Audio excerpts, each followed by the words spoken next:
அன்பார்ந்த பெரியவர்களே, தாய்மார்களே, அன்பிற்கினிய மாணவ செல்வங்களே, இந்த இந்தியன் பப்ளிக் ஸ்கூல் ஈரோட்டில் நாம் எல்லோரும் கூட ஒரு அற்புதமான நிகழ்விலே பங்கெடுத்துக் கொண்டிருக்கின்றோம். கல்லூரி மாணவர்கள், குறிப்பாக காமர்ஸ், பிபிஏ, எம்பிஏ படிக்கக்கூடிய மாணவர்கள், பள்ளி மாணவர்கள், 11ஆம் வகுப்பு 12ஆம் வகுப்பு படிக்கக்கூடிய பள்ளி மாணவர்கள், பெற்றோர்கள், சமுதாய தலைவர்கள், முக்கியமானவர்கள் எல்லோரும் இந்த நிகழ்வுக்கு வந்திருக்கிறேன். இது ஒரு மிக மிக முக்கியமான ஒரு நிகழ்வு. கைரோ இந்தியா குழுமம் இங்கு இருக்கக்கூடிய பவுண்டேஷன் சிலவற்றோடு இணைந்து ஒரு முக்கியமான ஒரு நிகழ்வை நடத்தி காட்டிக் கொண்டிருக்கின்றார்கள். ஒன்று, ட்ரக் ஃப்ரீ தமிழகம், போதை இல்லாத ஒரு தமிழ்நாடை உருவாக்க வேண்டும் என்கின்ற ஒரு குறிக்கோளோடு அதற்கான நிகழ்வு இப்பொழுதுதான் ஆரம்பிச்சிருக்கிறாங்க. அதன் பின்பு அவங்க பேச போறாங்க, எப்படி அதை முன்னெடுத்து செல்ல போகின்றாங்க என்று. மிக முக்கியமாக இன்று காலையிலிருந்து நெக்ஸ்ட் ஜெனரேஷன் ஆண்டர்பிரனர்ஸ், அடுத்த கட்ட பொருளாதார நிபுணர்களை, சுய தொழில் செய்பவர்களை ஒரு வலிமையான பாரதத்திற்காக எப்படி உருவாக்குவது என்பதற்காக நெக்ஸ்ட் ஜெனரேஷன் ஆண்டர்பிரனர்ஸ் என்கின்ற தலைப்பில் காலையில ஒரு ரவுண்ட் டேபிள் கான்ஃபரன்ஸ் நடந்து முடிந்திருக்கிறது. என்னுடைய உரைக்கு பிறகு மறுபடியும் 2 ரவுண்ட் டேபிள் கான்ஃபரன்ஸ் நடக்கிறது. இங்க வந்திருக்கக்கூடிய எல்லா மாணவ செல்வங்களும் கூட இந்த முக்கியமான நிகழ்வில் நீங்களே பங்கெடுக்க வேண்டும் என்ற ஆர்வத்தோடு பதிவு செய்து ஒரு தன்னாளராக நீங்கள் வந்திருக்கின்றீர்கள். அதற்கு முதல் உங்களை நான் பாராட்டுகின்றேன். காரணம், அறிவு எப்பொழுதும் கூட தேடி தேடி சேர்க்க வேண்டும். நாம் இருக்கின்ற இடத்துல அறிவு தானாக வராது. எந்த ஒரு மனிதன் உங்களுடைய பருவத்துல அறிவு எங்கே இருந்தாலும் கூட நான் தேடி செல்வேன், என்னுடைய நேரத்தை கொடுப்பேன், கற்றுக்கொண்டு வருவேன் என்கின்ற அந்த attitude to learn, attitude to seek knowledge, அது எந்த ஒரு மாணவ செல்வனுக்கு இருக்கோ, இதுதான் கற்பதிலே பெரிய ஒரு பாடமாக எப்பொழுதும் நான் கருதுகிறேன். பள்ளிக்கூடத்தில் என்னதான் சொல்லிக் கொடுத்தாலும் கூட, கல்லூரிகள் என்ன சொல்லிக் கொடுத்தாலும் கூட, student should have the attitude to learn, hunger to seek. புதிதான விஷயங்களை நான் கற்றுக்கொள்ள வேண்டும். உலகம் எப்படி இருக்கிறது, உலகத்திற்கு தகுந்தாற் போல் எப்படி என்னை மாற்றிக்கொள்வது என்கின்ற சிந்தனை எப்பொழுதும் கூட ஒரு மனிதனுக்கு இருக்க வேண்டும். நீங்க வந்திருக்கக்கூடிய உங்கள் அனைவரையும் பார்க்கும் பொழுது இந்த சிந்தனை உங்களுக்கு இருக்குது அப்படின்னு நமக்கு தெரியுது. அதனால் நிச்சயமாக வருகின்ற காலத்துல நீங்கள் ஒரு பெரிய நிபுணர்களாக வருவீர்கள், ஒரு அற்புதமான பாரதத்தை உருவாக்குவீர்கள் என்கின்ற முழு நம்பிக்கையும் கூட எங்களுக்கு இருக்கிறது. நான் என்னுடைய பேச்சை ஆரம்பிப்பதற்கு முன்பாக மேடையில் இருக்கக்கூடிய முக்கியமானவர்களை வாழ்த்தி வணங்கி மகிழ்வதில் நான் பெருமை அடைகின்றேன். மிக முக்கியமாக இந்த பள்ளியினுடைய தாளாளர், இது உருவாக்கியவர், 20 ஆண்டுகளுக்கு முன்பு ஒரு விவசாய கரும்பு காடாக இருந்த தோட்டத்தை ஈரோடு மாவட்டத்தினுடைய முதல் சிபிஎஸ்இ பள்ளியாக கொண்டு வர வேண்டும் என்கின்ற வேள்வியில உருவாக்கப்பட்டது இங்க இருக்கக்கூடிய அந்த இந்தியன் பப்ளிக் ஸ்கூல், முதல் கிட் ஸ்கூல் இங்க ஈரோடு. அதற்கு காரணமாக இருக்கக்கூடிய இன்று மொடக்குறிச்சி தொகுதியினுடைய சட்டமன்ற உறுப்பினராக இருக்கக்கூடிய அருமை அக்கா அம்மா CK சரஸ்வதி அம்மா இருக்கிறாங்க. அவர்களுக்கு என்னுடைய வணக்கத்தை தெரிவித்துக் கொள்கின்றேன். இந்த பள்ளியினுடைய எக்ஸிகியூட்டிவ் டைரக்டராக இருக்கக்கூடிய அருமை சகோதரர் சிவகுமார் அவர்கள், அவர் ஒரு மருத்துவர் தான் பாருங்க. MBBS படித்துவிட்டு அதன் பிறகு MBA படித்துவிட்டு இன்னைக்கு ஒரு அறக்கட்டளையாக இருக்கட்டும், பள்ளியாக இருக்கட்டும் நடத்தி கொண்டிருக்கக்கூடிய அருமை சகோதரர் சிவகுமார் அவர்கள், அருமை சகோதரி கிருத்திகா சிவகுமார் அவர்கள் இந்த பவுண்டேஷன் நடத்தி கொண்டிருக்கின்றார்கள். அதுபோல மேனேஜிங் டைரக்டராக இருக்கிறாங்க இந்த பள்ளிக்கூடத்திற்கு. அவர்களுக்கும் என்னுடைய வணக்கத்தை தெரிவித்துக் கொள்கிறேன். அதே போல இங்கு வந்திருக்கக்கூடிய சிறப்பு விருந்தினர் அருமை சகோதரி அனுஷியா ரவி அவர்கள், பார்க் பள்ளி கல்லூரி குழுமத்தினுடைய தலைவி, CEO of Park Institutions. My dear brother Anandan Ayyasamy அவர்கள், ஃபார்மர் இன்டெல் இன்ஜினியர், ஒரு லாங் டைம் அவர் இன்டெல்ல இருந்தாங்க. நிறைய patents to his name, very innovative person. அதெல்லாம் விட்டுட்டு அவருடைய பிறந்த ஊர் தென்காசி, தமிழகத்தில் இருக்கக்கூடிய நம்முடைய தென்காசி மாவட்டத்தை ஒரு யூரோப்பியன் சிட்டி அளவுக்கு கொண்டு வர வேண்டும் என்கின்ற வேள்வியோடு இஸ்டோனியா அளவுக்கு தென்காசியை கொண்டு வரலாம். I still remember when I was in Seattle, ரொம்ப நாளைக்கு முன்னாடி யூஎஸ்ல நான் சியாட்டில் ஒரு 2 ஆண்டுகளுக்கு முன்பு இருந்த பொழுது என்னை அப்ப பார்க்க வந்தாங்க. அப்ப சொன்னாங்க, எனக்கு ஒரு பெரிய கனவு இருக்கு, நான் மறுபடியும் தமிழ்நாட்டுக்கு வரணும், சொந்த ஊருக்கு வரணும். நான் இன்டெல்ல எவ்வளவு பெரிய ஆளா இருந்தாலும் சரி, இன்டெல்ல டைரக்டராக இருந்தாலும் சரி, என்னுடைய தென்காசியை வளர்க்க வேண்டும் என்கின்ற வேள்வியில் நான் தமிழகத்திற்கு வருகின்றேன் என்று 2 ஆண்டுகளுக்கு முன்பு ஆயிரக்கணக்கான மைல் தொலைவில் என்கிட்ட பேசினாங்க. இன்னைக்கு ஒரே மேடையிலே நானும் அருமை சகோதரர் ஆனந்தன் ஐயாசாமி அவர்களும் இருக்கின்றோம். அவருக்கும் என்னுடைய வணக்கத்தை தெரிவித்துக் கொள்கின்றேன். இங்க இருக்கக்கூடிய அருமை சகோதரர் பாண்டிதுரை அவர்கள், அவர் நடத்தக்கூடிய பவுண்டேஷன் சார்பாக இங்கே வந்திருக்கக்கூடிய ருத்ரா பவுண்டேஷன் சார்பாக வந்திருக்கக்கூடிய திவ்யகுமாரி பாண்டிதுரை அவர்களுக்கும் என்னுடைய வணக்கத்தை தெரிவித்துக் கொள்கின்றேன். மிக முக்கியமாக இந்த நிகழ்வுக்கு காரணமாக இருக்கக்கூடிய கைரோ இந்தியா, அதனுடைய group கோ-ஃபவுண்டர் Cairo India Abhishek Asir அவர்கள், நம்முடைய Y20 போன ஆண்டு முழுவதுமே யங் 20 Y20 தமிழ்நாடு ஸ்டேட் கன்வீனராக இருந்த அபிஷேக் அசீர் அவர்கள் அந்த பொறுப்பில் இருந்தாங்க. கைரோ இந்தியாவுடைய செக்ரட்டரியாக இருக்கக்கூடிய பி சசிகுமார் அவர்கள் இருக்கிறாங்க. அதே போல founder Cairo again secretary young 20 India அதனுடைய நேஷனல் கோஆர்டினேட்டர் பாஸ்கல் சசீல் அவங்க இருக்கிறாங்க. ஃபியூச்சர் இம்பாக்டர்ஸ் பிரசிடென்ட் ரொட்டேரியன் மிஷஸ் லவ்லினா அவங்க இருக்கிறாங்க.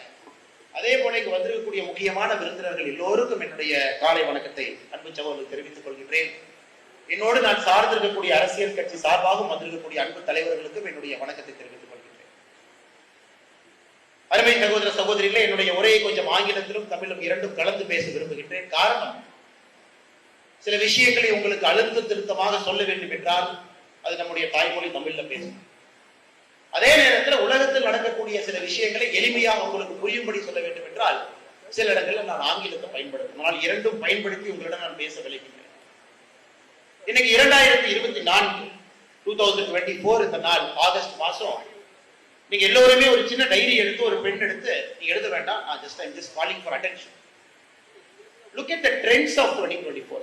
2024 உங்களை பாதிக்கக்கூடிய விஷயங்களை ஒரு பென் பேப்பர் எடுத்து நீங்க எழுத ஆரம்பித்தீங்கன்னா ஒரு பேப்பர்ல எழுதி வைப்பீங்க. These are the trends that is affecting me.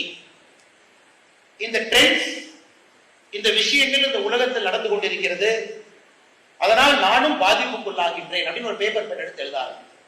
ஒரு பேப்பர் எழுதிருக்கீங்க. உதாரணத்துக்கு உங்களுடைய தந்தையார் இருக்கலாம், பேரண்ட்ஸ் இங்க இருக்கலாம்.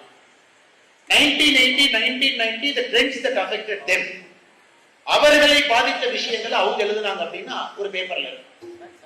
நீங்க 2 பேர் எடுத்து இதை கம்பேர் பண்ணி பார்த்தீங்கன்னா ஒரு 30-40 இயர்ஸ் லேட்டா உங்க பேப்பர்ல இருக்கக்கூடிய விஷயமும் அவங்க பேப்பர்ல இருக்கக்கூடிய விஷயத்துக்கு பார்த்தீங்கன்னா ஒண்ணு கூட காமனா இருக்காது. The trends that is affecting you in 2024 as a human being, if you take a piece of paper and write it, your father who is sitting here or your well-wisher who is sitting here, in 1990 the trend that has affected them, you make them to write in a piece of paper. 2 பேர் அந்த paper எடுத்து compare பண்ணி பாருங்க. Not even one thing will be common between both your papers. இல்லனாங்க the world is changing so fast. அதனால தான் next generation entrepreneur என்கிற தலைப்பை வச்சிருக்காங்க. The world is changing so fast. இப்ப ஒரு ஜெனரேஷன் 10 years older ஒருத்தவங்க இருந்தாங்களாவே அவங்கள மேலே கேள்வி பார்க்கணும். புதிதாக இருக்கக்கூடிய இந்த உலகத்திற்கும் அவங்களுக்கும் சம்பந்தம் இல்லை அப்படிங்கிற மாதிரி பார்க்கணும். That fast the world is changing. There are 4 kinds of people who always live in a world. 4 பேர் உலகத்துல எப்பவுமே இருப்பாங்க. One is the facilitator. இங்க இருக்கக்கூடிய டீச்சர்ஸ், ப்ரொஃபசர்ஸ் இருக்காங்க. They facilitate knowledge to you. Facilitator. One is an arbitrator. Politicians இங்க இருக்கிறாங்க, வெள்ளவேட்டி சட்டெல்லாம் போட்டிருக்கிறாங்க politicians. They are arbitrators. சமுதாயத்துக்குள் இருக்கக்கூடிய எல்லா மக்களையும் ஒரே பாதையில கொண்டு போகணும், எல்லாருக்கிட்டையும் டாக்ஸ் வசூல் பண்ணணும், அந்த டாக்ஸை யாருக்கு திரும்ப எவ்வளவு கொடுக்கணும், ஆர்பிட்ரேஷன் பண்றவங்க பொலிட்டிஷியன்ஸ் இருக்கிறாங்க. Then there are regulators. இந்த சமுதாயம் எப்பொழுதுமே ஒரு அக்ரீடு பிரின்சிபல்ல இந்த சமுதாயம் நடத்தப்பட வேண்டும் என்பதற்காக we have regulators. IAS, IPS officers, அரசு அதிகாரிகள் அவங்கள ரெகுலேட் பண்றாங்க. இப்படிதான் இருக்கணுங்க, லெஃப்ட்ல தான் போகணும், ரைட்ல தான் போகணும், சிக்னல் வந்தா நீங்க நிக்கணும். They regulate your life and my life. So 3 பேர் நம்ம பேசியிருக்கிறோம். ஃபெசிலிட்டேட்டர்ஸ் பத்தி பேசியிருக்கோம். நாலேஜை ஃபெசிலிட்டேட் பண்ணி உங்கள்கிட்ட கொடுக்குறாங்க. அவங்க சில இடத்துல பிசினஸ் பண்ணா கூட இருக்கலாம். ஆர்பிட்டர்ஸ், சமுதாயத்துக்குள்ள பிரச்சனை இல்லாம எல்லாத்தையும் ஒழுங்கா கொண்டு போகக்கூடிய ஒரு குரூப் ஆர்பிட்டர்ஸ். ஏன்னா அவங்க நம்பி அவங்களுக்கு அந்த பொறுப்பு நீங்க கொடுத்துருப்பீங்க. Then there are regulators who regulate your life and my life. மிக மிக முக்கியமானவர்கள் சமுதாயத்துல எப்பொழுதுமே 4வது கேட்டகரியில் இருக்கிறாங்க. They are called creators. Creators are the most important people in a society. Creator மட்டும்தான் சமுதாயத்தை ஒரு இடத்திலிருந்து அடுத்த இடத்துக்கு கொண்டு போவாங்க. ஆர்பிட்ரேட்டர்ஸ் இருக்கிற இடத்துல பஞ்சாயத்து பண்ணுவாங்க, ரெகுலேட்டர்ஸ் இருக்கிற ஸ்டேட்டஸ் கோ மெயின்டைன் பண்ணுவாங்க, ஃபெசிலிட்டேட்டர் பாஸ்ட் நாலேஜ் பிரசன்ட் ஜெனரேஷனுக்கு கொடுப்பாங்க. ஆனா சமுதாயம் 30 வருஷத்துல எப்படி மாறி இருக்கு? அவர் கையில் இருக்கக்கூடிய பேப்பரும் என் கையில் இருக்கக்கூடிய பேப்பர்லயும் எந்த விதமான டிஃபரன்ஸ் இல்லை அப்படின்னு நீங்க சொல்றீங்க. டிஃபரன்ஸ் நிறைய இருக்கு, எந்த விதமான ஒற்றுமை இல்லைன்னு சொல்றீங்க. That is because the creators always change the society. சமுதாயத்தை ஒரு படியிலும் மாற்றி கொண்டிருப்பார். இன்னைக்கு இந்த ஒர்க் ஷாப் நாம காலையிலிருந்து இங்கே அமர்ந்திருப்பது அடுத்த கட்ட கிரியேட்டர்ஸை உருவாக்க வேண்டும் என்பதற்காக அமர்ந்திருக்கிறோம். அந்த கிரியேட்டருக்கு நிறைய நீங்க பேர் கொடுக்கலாம். One kind of creator could be an inventor, like Anandan Ayyaswamy Intel chip design பண்ணாரு, நாலு பேட்டன்ட் வச்சிருக்காரு, could be like that. Or one kind of creator could be an entrepreneur, ஒரு ப்ராடக்ட் செஞ்சாரு, ஒரு சர்வீஸ் செஞ்சாரு, கொண்டு வந்தாரு, to be like that. One kind of creator should be, நாம் ஒரு காலத்துல நிலா எப்படி இருந்துச்சுன்னு யோசிச்சுட்டு இருந்த சமுதாயத்துல இன்னைக்கு மார்ஸுக்கு போக முடியுங்கிற நம்பிக்கை எலன் மஸ்க் கொடுத்திருக்காரு. ஒரு சேட்டலைட் போகுது, ஒரு ரீயூசபிள் ஸ்பேஸ் வெஹிக்கிள் போகுதுன்னா திரும்ப அதை ரீயூஸ் பண்ண முடியாதான் இருந்த காலத்துல இன்னைக்கு எங்கே வேண்டுமானாலும் செல்ல முடியும் ஒரு கிரியேட்டர் உள்ள வந்திருக்காங்க. இன்னைக்கு சமுதாயத்துக்கு எல்லாம் உட்கார்ந்து இருக்கீங்க. சாட் ஜிபிடி ஒரு அற்புதமான ஒரு கருவி வந்திருக்கு. எந்த கேள்வியை கேட்டாலும் பதில் சொல்லுது. எந்த கேள்வி கேட்டாலும் பதில் சொல்லக்கூடிய ஒரு artificial intelligence algorithm ChatGPT உங்க கையில் உட்கார்ந்து. இது எல்லாம் இந்த 10 வருடத்துல வந்திருக்கக்கூடிய புதிய விஷயங்கள். காரணம் கிரியேட்டர்ஸாக இருக்கக்கூடிய உங்களை போன்ற மனிதர்கள் இந்த உலகத்தை எப்பொழுதுமே நடத்தி கொண்டிருப்பார். ஒரே ஒரு சின்ன விஷயத்தை சொல்ற, அதை மட்டும் நீங்க கேட்கணும். இன்னைக்கு இந்தியாவை பொறுத்த வரைக்கும் we are becoming a creative society. இத்தனை ஆண்டு காலம் இல்லாத ஒரு தேசம் இன்னைக்கு கிரியேட்டிவ் நாடாக மாறிக்கொண்டிருக்கு. 1980 போய் கேட்டீங்கன்னா நீங்க என்னங்க what is your first preference? Bank exam எழுதணும், எம்ப்ளாய்மெண்ட் எக்ஸ்சேஞ்ச் மூலமா அரசு வேலைக்கு போகணும், இல்ல நான் அரசியல்வாதினாச்சு ஆகணும். 1980 எனக்கு 2020 24 இந்த காலகட்டத்தில் போய் கேட்டீங்கன்னா what is your first choice? இன்னைக்கு நிறைய பேரோட ஃபர்ஸ்ட் சாய்ஸ் என்னன்னாங்க வெல்த் கிரியேஷன். ஒரு பொருளை உருவாக்கணும், ஒரு கம்பெனியை உருவாக்கணும், அதை ஒரு யூனிக்கானா மாற்றணும், ஒரு $1 பில்லியன் கம்பெனியா மாற்றணும், அதன் மூலமாக ஆயிரக்கணக்கான மனிதர்களுக்கு வேலை வாய்ப்பை உருவாக்கி கொடுக்க வேண்டும், நான் ஒரு கிரியேட்டரா இருக்கணும். அதனாலதான் இன்னைக்கு நம்முடைய நாட்டில் பாத்தீங்கன்னா இந்த தேதியில 114 யூனிகான் இருக்கு. 114 யூனிகான் கம்பெனிஸ்ல. யூனிகான்னா உங்களுக்கு தெரியும் $1 பில்லியன் வேல்யூவேஷன். $1 பில்லியன் அப்படின்னா அப்ராக்சிமேட்டா 8200 கோடி ரூபாய் வருமானமான அந்த கம்பெனி இருக்கு. இன்னைக்கு நம்முடைய நாட்டில் 114 கம்பெனி ஸ்டார்ட் அப், புதிதாக ஆரம்பிக்கப்பட்ட கம்பெனி 114 கம்பெனி $1 பில்லியன் மேல வேல்யூவேஷன். கடந்த 10 ஆண்டுகள்ல பாத்தீங்கன்னா 4, 5, 6, 7 இருந்த யூனிகான் இன்னைக்கு 114. அப்படின்னா உலகம் மாறி இருக்கிறது, இந்தியா மாறி இருக்கிறது. புதிதாக வரக்கூடிய எல்லா பிரெயினுமே இன்னைக்கு சிவில் சர்வீஸை விட best brains want to go as entrepreneurs. பாலிடிக்ஸை விட best brains want to go get into entrepreneurship. ஏன்னா நான் வெல்த் கிரியேட் பண்றேன், கிரியேட்டரா நான் இருக்கணும்னு விரும்புறேன். நிறைய பேருக்கு சோசியல் ப்ராப்ளத்தை என்னால சால்வ் பண்ண முடியும் நான் நம்புறேன். I can solve lot of our country's problem நினைக்கிறான். So 114 unicorn. இன்னைக்கு உலக அளவுல பாத்தீங்கன்னா அமெரிக்கா has got 865 யூனிகான். 865 நிறுவனங்கள் அமெரிக்கால $1 பில்லியன் வேல்யூவேஷனுக்கு மேல இருக்காங்க. China has got 224 unicorn. அதற்கு அப்புறம் India has got 114 unicorn. So உலகத்துல கிரியேட்டிவ் நாடா இந்தியா மாற ஆரம்பிச்சிருக்கு. இன்னும் 20 ஆண்டுகள் கழித்து, இன்னைக்கு நம்ம 2024ல இருக்கு, 2047 44 இன்னைக்கு 23 ஆண்டுகள் கழித்தோ 20 ஆண்டுகள் கழித்தோ இந்த நாட்டை திருப்பி பார்க்கும் பொழுது this country will be run by creators. Bangladesh எடுத்துக்க உதாரணத்துக்கு, பொலிட்டீஷியன் வேண்டான மாணவர்கள் எல்லாம் ஒரு கிரியேட்டரை கொண்டு வந்து உட்கார வச்சிருக்காங்க, பார்த்திருப்பீங்க. நடப்பது சரியா தவறா அதை பத்தி நான் கருத்து சொல்ல விரும்பலை. அது நடந்திருக்கலாமா நடந்திருக்க கூடாதா அதை பத்தி நான் சொல்ல விரும்பல. ஆனா இன்னைக்கு ஒரு நோபல் பிரைஸ் வாங்கி ஒரு கிரமீன் பேங்க் நடத்தி, கிரமீன் டெலிகாம், கிரமீன் இன்வெஸ்ட்மெண்ட்ஸ், கிரமீன் மியூச்சுவல் ஃபண்ட்ஸ், அந்த கிரமீன் அப்படிங்கிற பேர்ல முகமது யூனிஸ் அப்படிங்கிற மனிதன் ஏகப்பட்ட சோசியல் சேஞ்சஸ் கொண்டு வந்திருக்காரு. இன்னைக்கு எல்லாரும் சேர்ந்து அவர் தான் எங்களுக்கு அட்வைசரா வேணும், we want him as an advisor, interim advisor ங்கறாங்க, equal to prime minister. நேற்று முன்தினம் அவங்க சார்ஜ் எடுத்திருக்கிறாங்க. சோ இவர் இந்த நாட்டை வழி நடத்தணும் மாணவர்கள் விரும்புறாங்க. சோ மாணவர்களுடைய விருப்பத்திற்கேற்ப ஆர்மி என்ன பண்றாங்க, ஒரு டெமோக்ராட்டிக்லி எலெக்டட் கவர்மெண்ட் ஒருத்தர் இல்ல, அவர் வந்து உட்கார்ந்து இருக்காங்க. இது எல்லாம் பாத்தீங்கன்னா எந்த அளவுக்கு ஒரு சொசைட்டி இம்பேஷண்டா இருக்கு, எந்த அளவுக்கு ஒரு சொசைட்டி பாயிலிங் பாயிண்டா இருக்கு அப்படிங்கறது பங்களாதேஷ் காட்டு. இன்னைக்கு ஹோல் ஆஃப் யூரோப் பாருங்க, ட்ரெடிஷனல் பாலிடிக்ஸ் யாரும் விரும்புறது கிடையாது. ஹோல் ஆஃப் அமெரிக்கா பாருங்க, எல்லாமே ஒரு கிரியேட்டிவ் எக்கானமி வேண்டும் என்று நினைக்கின்றாங்க. யாரு இது போல யூனிக்கான கிரியேட் பண்ணல, நெக்ஸ்ட் ஜெனரேஷன் கம்பெனிஸ் யாரும் உருவாக்கல. இளைஞர்கள் அவர்களை பார்த்து கோபப்படுறாங்க. சோசியல் சேஞ்ச் வேகமாக வர வேண்டும் என்று நினைக்கிறார். நம்ம நாடு இன்னைக்கு முன்னோடியா இருக்கணும். We are one of the fastest growing country in countries of the world. ஏன்னா நமக்கு தெரியும் இன்னைக்கு கிட்டத்தட்ட 7.5% இந்த நாடு குரோ ஆகுது. உலகத்தினுடைய 5வது பெரிய பொருளாதார நாடா இருக்கும். ஆல்மோஸ்ட் $4 trillion எக்கானமி, கிட்டத்தட்ட 8.5% growth potential, ஏகப்பட்ட யூனிகார்ன் ரெஜிஸ்டர் ஆகுது. ஒரு கிரியேட்டிவ் எக்கானமி நம்ம கண் முன்னாடி நம்முடைய நாட்டில் உருவாகி கொண்டிருக்கிறது. யூ ஆர் லக்கி, இந்த ஏஜ்ல சரியான நேரத்தில் நீங்க இந்தியாவுக்குள்ள நீங்க 20 வயசுல நீங்க பிறந்திருக்க. இது அருமையா சொல்லுவாங்க, Charles Dickens Tale of Two Cities எழுதியிருப்பார்.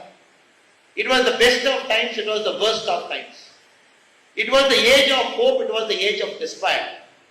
It is the age of young, it is the age of old எழுதியிருப்பார் சார்லஸ் டிக்கன்ஸ். அதாவது இன்னைக்கு இருக்கக்கூடிய இந்த நாடு பாத்தீங்கன்னா குறிப்பாக இளைஞர்கள் உங்களை போன்று ஜஸ்ட் கல்லூரியில படிக்கிறாங்க, கல்லூரியில படிச்சு முடிச்சுட்டு வெளியே வர்றாங்க. அவங்களுக்கு ஃபவுண்டேஷன் போடக்கூடிய அற்புதமான ஒரு நேரத்துல நீங்க பிறந்திருக்கீங்க. 1980 மேபி நாட், 1991 தான் நம்ம கண்ட்ரியை ஓபன் பண்றோம். 2000 அப்பதான் நம்ம ஸ்டார்ட் ஆகிறோம் growth. 2024 நம்ம ரியலைஸ் பண்ணிட்டோம் நமக்கு இவ்வளவு பொட்டன்ஷியல் இருக்கு.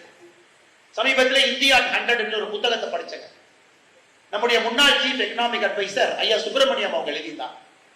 அந்த புத்தகத்தில் என்ன சொல்றாங்கன்னா 2047 முடியும் பொழுது India can become a $50 trillion economy. $50 trillion economy அப்படின்னா இன்னைக்கு $4 trillion எக்கானமி. இன்னைய விட நீங்க 12 மடங்கு grow பண்ணலாம், 12 times more. 2024 what is our GDP? You can grow 12 times more. 2047 23 ஆண்டுகள்ல 12 மடங்குங்கிறார். யோசிச்சு பாருங்க. Just look at the potential.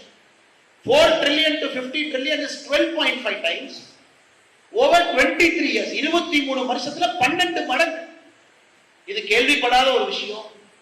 இதுவரை உலக ஜனநாயகத்துல எங்கேயும் நடக்காத ஒரு விஷயம் இந்தியாவில் நடக்கும். இது நிச்சயமா நடக்கிறதுக்கான வாய்ப்பு இருக்குன்னு former chief economic advisor 2018 to 2021 நம்ம தஞ்சாவூர்காரர், ரைட் நவ இன்டர்நேஷனல் மானிட்டரி ஃபண்டுடைய எக்ஸிகியூட்டிவ் டைரக்டர் இடியா இருக்கிறார். அந்த புத்தகத்தை பார்த்து படித்து முடித்த பிறகு எனக்கு முழு நம்பிக்கை வந்திருக்கு. அவர் சொன்னது எல்லாமே பாசிபிள் தான். Factors of production, land, labour, technology மாற்றம் வரும். டெமோகிராபிக் டிவிடெண்ட் ரொம்ப எங்கா இருக்கும். நம்முடைய மிடில் கிளாஸ் ஹீரோ பாப்புலேஷன் அளவுக்கு இருக்கும். ஒரு ஸ்டேபிள் மெச்சூர் டெமோக்ரஸியா மாறிக்கொண்டிருக்கின்றோம். இங்க இருக்கக்கூடிய இளைஞர்களுக்கு எல்லாம் ஒரு பெரிய ஹங்கர் இருக்கு, ஒரு வெறி இருக்கு, சாதிக்கிறோம். இந்த 4 காம்பினேஷன் அதெல்லாம் பார்த்ததுக்கு அப்புறம் அரசு உங்களை விட ஒரு படி முன்னாடி இருக்கு. ஃபெசிலிட்டேட் பண்ணணும், இளைஞர்கள் வளர்ச்சிக்கு உதவணும், அடுத்த கட்ட நாட்டை தயார் செய்ய வேண்டும். அதனாலதான் பாத்தீங்கன்னா உலகத்துல இன்னைக்கு 23 ஆண்டுகள் பிளான் வைத்து பேசக்கூடிய ஒரே ஒரு பிரதமராக மோடி அவங்க இருக்கிறார். 100-day programme, 500-day programme, 23-year plan, 2047 Viksit Bharat, developed India. அதனால்தான் நான் திரும்ப திரும்ப உங்களுக்கு சொல்வதில் ஆசைப்படுகின்றேன், கடமைப்பட்டிருக்கின்றேன். ஒரு சரியான நேரத்தில் நீங்கள் எல்லோரும் இருக்கிறீர்கள். நீங்கள் செய்ய வேண்டியது மிக முக்கியமானது, கஷ்டமானது. அடுத்த 5 வருஷத்துல you got to understand why you are born. இது முக்கியமான கேள்வி. ஏன்னா அண்ணா வந்து ஒரு மைக் எடுத்து மேடையின் மேல் இருக்கிறாங்க, இத்தனை பேர் வந்து உட்கார்ந்துருக்கோம் காலையில இருந்து, ஏன் பிறந்தாய் மகனே தைரியமா கேட்கிறாரு. சோ இந்த கேள்வியை நான் ரிப்பீட் பண்றேன். நீங்க ஒரு நிமிஷம் ஹானஸ்டா யோசிங்க. இந்த அரங்கத்தில் இருக்கக்கூடிய எத்தனை மாணவர்களுக்கு தெரியும் why are you born? நீங்கள் ஏன் பிறந்தீர்கள் என்பது எத்தனை பேருக்கு தெரியும்? தெரிஞ்சவங்க கை தூக்குங்க. why are you born? இந்த பிறப்பினுடைய ரகசியம் என்ன? நீங்க வாழ்க்கையில என்ன ஆக போறீங்க? எதற்காக கடவுள் உங்களை படைத்தார்? ஒரு பாப்பா கை தூக்குறாங்க. there is a sister, okay. சரி, இந்த கேள்வியை கொஞ்சம் மாத்தி கேட்கிறேங்க. ஏன் பிறந்தேன் என்பதை கண்டுபிடித்துக் கொண்டே இருக்கின்றேன். எத்தனை பேர் இருக்கிறீங்க? Okay, I am in the process of finding. Great, super, thank you. ஆனா இன்னும் அதை பத்தி யோசிக்கவே இல்லை, இனிமேல் தான் யோசிக்க போறேன். எத்தனை பேர் இருக்கீங்க? ஒரு ஈக்குவலா இதுக்கு ஒரு குரூப் இருக்கிறாங்க. அதெல்லாம் தேவையில்லைன்னு நினைக்கிறாங்கன்னா எதுக்குன்னா அதை பத்தி எல்லாம் யோசிக்கிட்டு, ஒரு வாழ்க்கையே ஒரு வரம், அதை வாழ்ந்துட்டு போலாம்.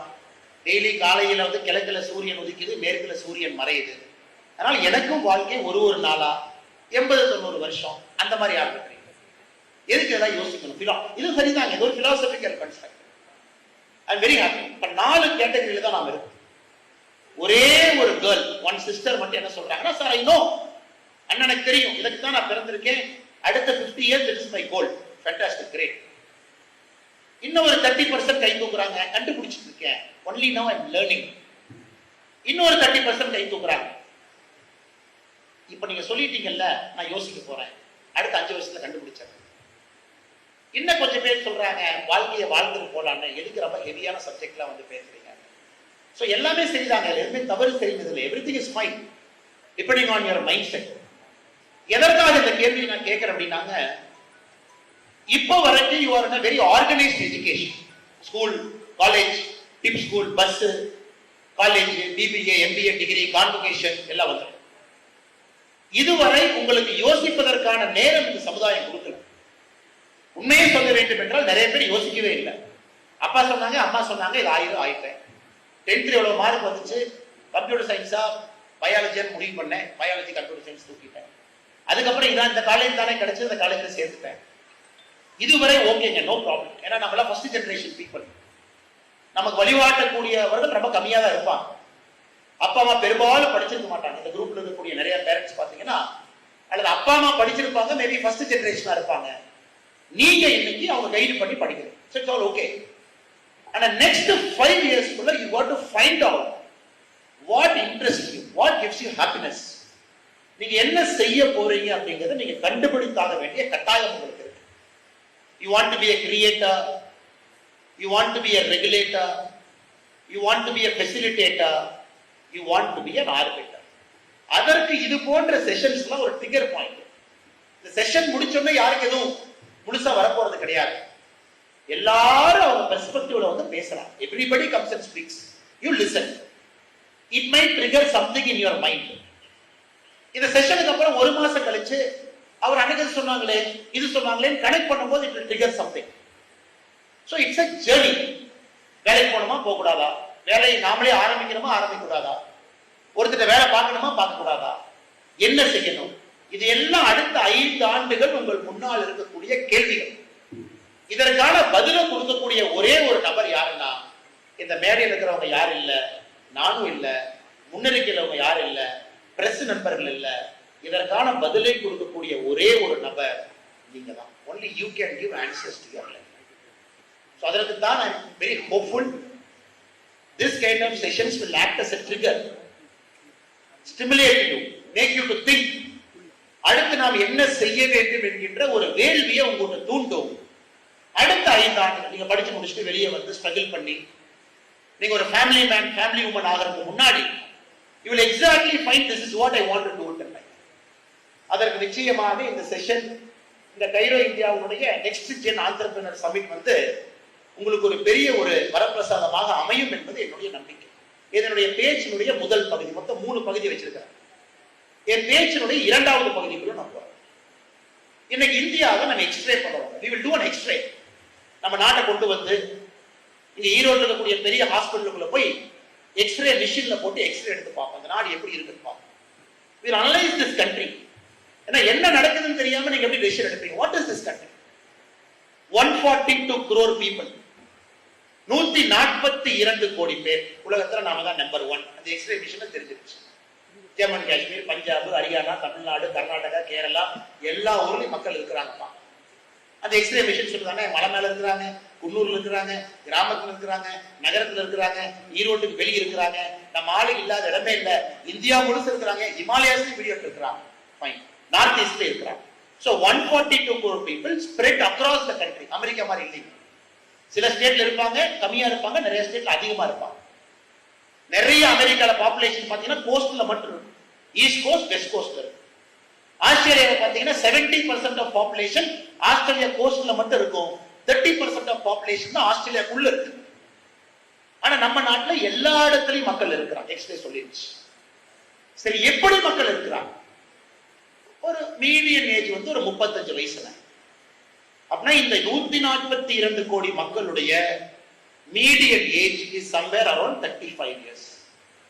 This is one of the world's youngest country. அது எக்ஸ்ரே சொல்லிடுச்சு. உலகத்தில் இருக்கக்கூடிய இளையவர்கள் எல்லாரும் இந்த ஊர்ல தான் இருக்கிறாங்க.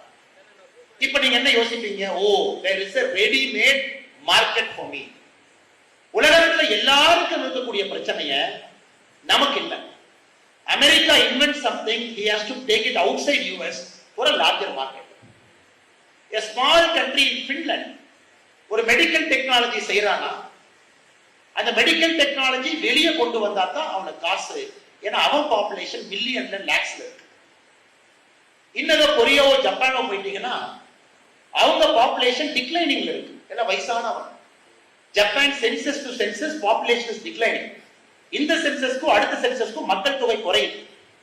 ஜப்பான்ல என்ன சொல்றாங்கன்னா, நீ பேங்க்ல போட்டீங்கன்னா, நம்ம ஊர்ல பேங்க்ல போட்டா வட்டி கொடுப்பாங்க. ஜப்பான்ல பேங்க்ல போட்டா நெகட்டிவ் இன்ட்ரெஸ்ட் ரேட். நீ பேங்க்லயே போடாத, பேங்க்லயே பணத்தை கொண்டு வராதுன்னு ஜப்பான்ல சொல்றாங்க. Negative interest rate. 100 ரூபாய் போட்டா 99 ரூபாய் கொடுக்குறாங்க. நம்ம ஊர்ல 100 ரூபாய் போட்டா 103 ரூபாய் 104 ரூபாய் கொடுப்பாங்க. என்னையா 100 ரூபாய் போட்டா 99 ரூபாய் கொடுக்குறீங்கன்னா, இல்ல இந்த பணத்தை கொண்டு போய் தொழில் ஆரம்பிங்க, பேங்க்ல போட்டு வட்டி வாங்காதீங்க. Japan go and do something with this money, don't come and save this money. So உலகம் முழுவதும் பாருங்க, இந்தியன் ஸ்டேட் நம்ம கண்ட்ரியை எக்ஸ்ரே எடுத்து பார்த்தீங்கன்னா ஒரு அருமையான மார்க்கெட் உங்க கண் முன்னாடி இருக்கு. Big market, amazing market.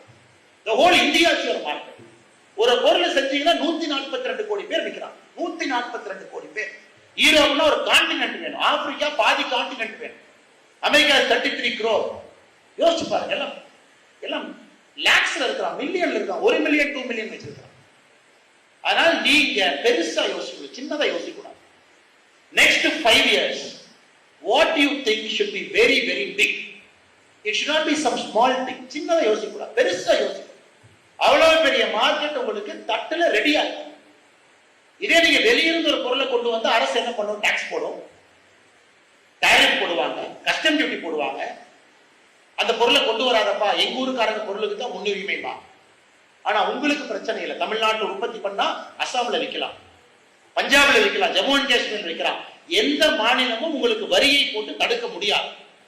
No state can impose a tax on another state's product. பண்ணவே முடியாது. So one country one product. பாருங்க எவ்வளவு பெரிய பியூட்டிஃபுல்லான ஒரு சிஸ்டம்ல நீங்க இருக்கீங்க பாருங்க. 142 கோடி.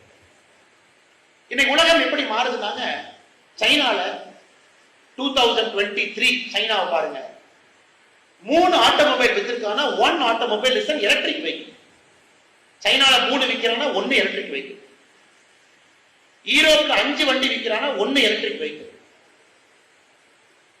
அமெரிக்கால 10 விக்கிறானா 1 எலக்ட்ரிக் வெஹிக்கிள். அந்த எலக்ட்ரிக் வெஹிக்கிளை மட்டும் ஒரு விஷயம் எடுத்து உங்கள்கிட்ட பேசுறேன்.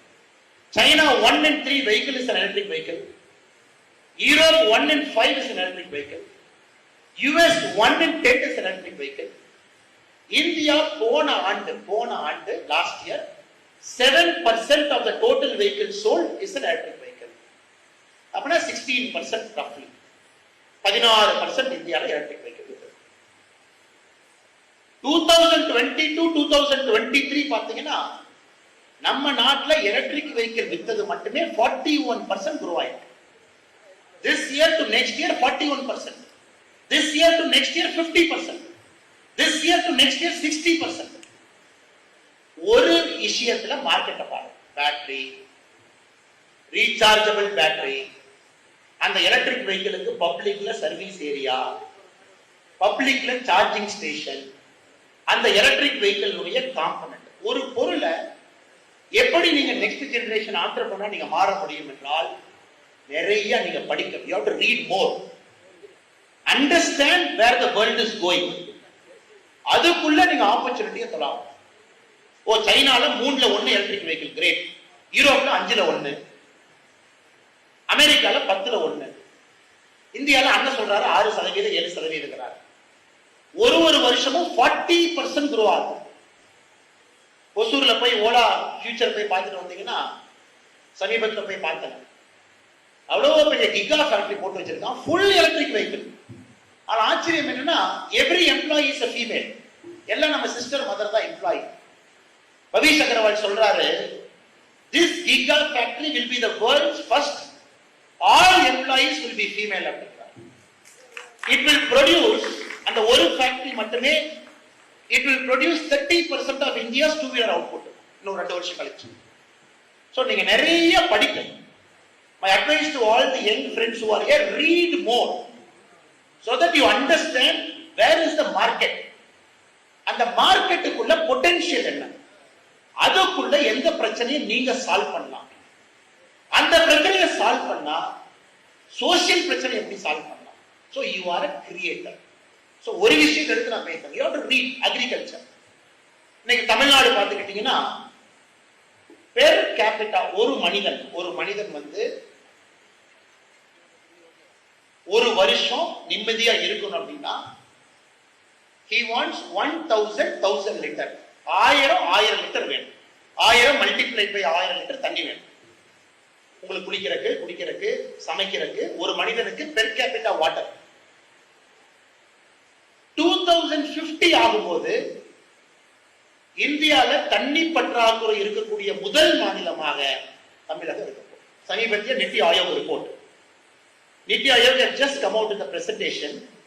2050 இந்தியாவுடைய ரெட் ஸ்பாட்ஸ் எங்க இருக்கும்? ரெட் ஸ்பாட் எல்லாமே தமிழ்நாட்டில் இருக்கும். காரணம், நம்ம கிட்ட தண்ணி உற்பத்தி இல்லை. காவேரியா கர்நாடகால இருந்து கொண்டு வாப்பா, முல்லை பெரியாரா கேரளால இருந்து கொண்டு வாப்பா, கிருஷ்ணாவா இங்கிருந்து கொண்டு வாப்பா. சென்னை ஈசிஆர் ரோட்டுக்கு நீங்க யாராச்சும் வரணும். ஈசிஆர் ரோட்டு பாத்தீங்கன்னா நெமிலின்னு ஒரு இடத்துல கடல் தண்ணி எடுத்து சுத்தப்படுத்தி சென்னை மக்களுக்கு குடி தண்ணீரா மாத்திர ஒரு பிளான்ட் போட்டுட்டாங்க. 400 மில்லியன் லிட்டர்ஸ் பெர் டே. ஒரு நாளைக்கு 400 மில்லியன் லிட்டர் கடல் தண்ணி எடுத்து மாத்தி குடிக்கிற தண்ணியா கொடுப்பாங்க. அது கொடுத்தாலும் சென்னைக்கு 7700 million litre water per day will be the shortage. நல்லா யோசிச்சு, நான் சொல்றது எல்லாமே பெரிய நம்பர்ஸ். 7700 million litre. சோ இன்னைக்கு நாங்க என்ன எதிர்பார்க்கிறோம்னா, இங்க இருக்கக்கூடிய நீங்க நம்ம தண்ணி பிரச்சனையை நீங்க தீர்க்க வேண்டும். That is a $1 billion opportunity. That's a $1 billion opportunity. இங்க இருக்கக்கூடிய இளைஞர் இலங்கை ஒரு சகோதரி இல்ல, இந்த பிரச்சனை நான் தீர்க்க போறேன், I'm going to put my mind here நீங்க இறங்குனீங்கன்னா it's a big opportunity. எப்படி? That is a thing. விவசாயத்துக்கு நம்ம தண்ணி பயன்படுது. இன்னைக்கு 2024 ஸ்டார்ட் அப் ட்ரெண்ட்ஸ் எங்க அதிக பணம் போட்டிருக்காங்கன்னு பாருங்க. ஃபர்ஸ்ட் ஆர்டிஃபிஷியல் இன்டெலிஜென்ஸ், அதுக்கு தான் அதிக பணம். செகண்ட் ஃபின்டெக், பினான்சியல் டெக்னாலஜிக்கு அதிக பணம் வந்திருக்கு. மூன்றாவது கிளைமேட் சேஞ்ச் எல்லாம் சரி பண்ற கார்பன் கிரெடிட் அவங்களுக்கு. ஃபோர்த் ஒன் பாத்தீங்கன்னா வாட்டர் பொல்யூஷன், இது சம்பந்தமாக வந்திருக்கக்கூடிய ஸ்டார்ட். சோ உங்க கண் முன்னாடி ஒரு பிரச்சனை இருக்கு, உங்களுக்கு 23 இயர்ஸ் இருக்கு அதை சால்வ் பண்றதுக்கு. டு ஃபைண்ட் அவுட் அக்ரிகல்ச்சர்ல பிரிசைஸா டிராப்பா நான் தண்ணி கொண்டு போய் கொடுத்துருவேன். I will do a start from Erode.